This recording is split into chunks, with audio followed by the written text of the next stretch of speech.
My own parents gave my $20 million inheritance to my sister and told me to leave the house. "Hello, I'm Davis, and this is my story," she screamed as I zipped my travel bag. "You're not taking anything from here.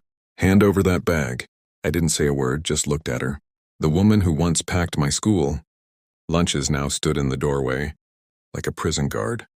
My father didn't wait.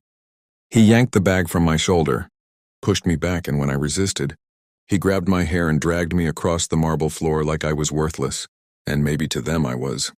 That night, standing on the curb with a split lip, no phone, and the $11 million inheritance my grandfather left me handed over to my sister, like a birthday gift. I said just one thing before walking away.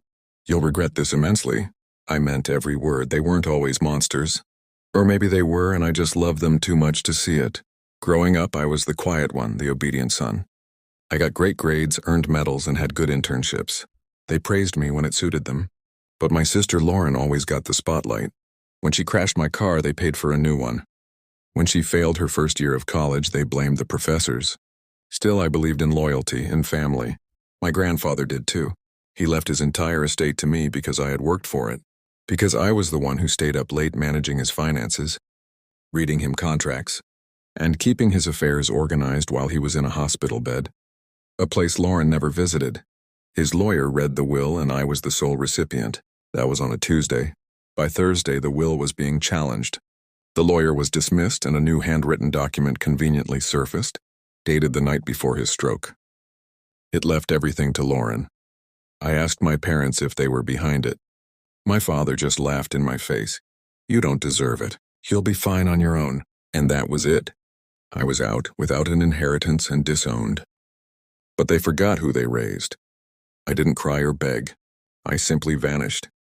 And I started investigating. First, I found out who had forged the document. A washed-up estate attorney with gambling debts and a suspended license.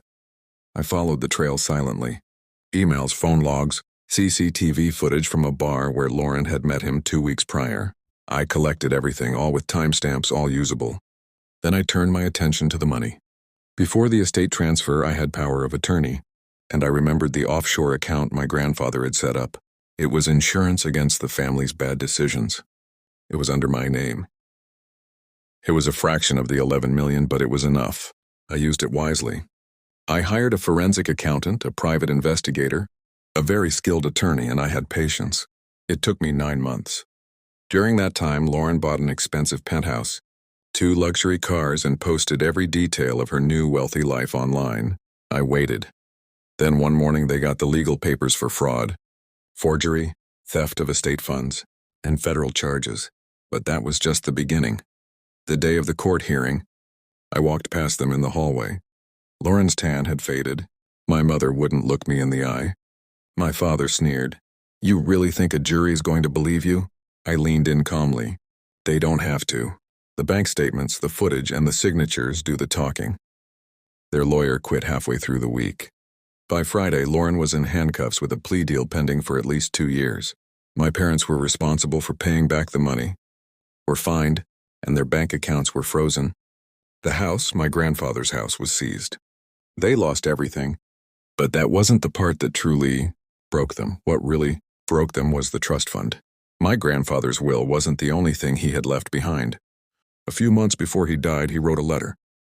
I had kept it sealed, even from myself. I read it the night before the trial.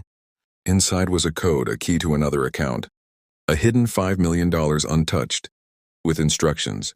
Use this only when you are ready to leave the past behind. Not for them, for you. I did one better. I bought the house, their house, at an auction for half its value. I didn't move in.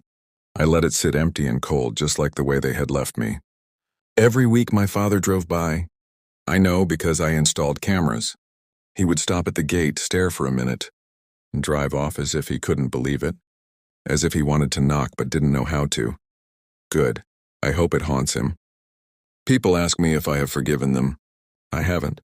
Forgiveness is for mistakes. This was a deliberate choice. They chose greed over family. They chose a fake signature over their son, and they thought I would just walk away and disappear. Instead, I built something. A name, a life. Every brick was placed with the steady hand of someone who never Forgot what it felt like to be thrown out like garbage. Now I sleep peacefully.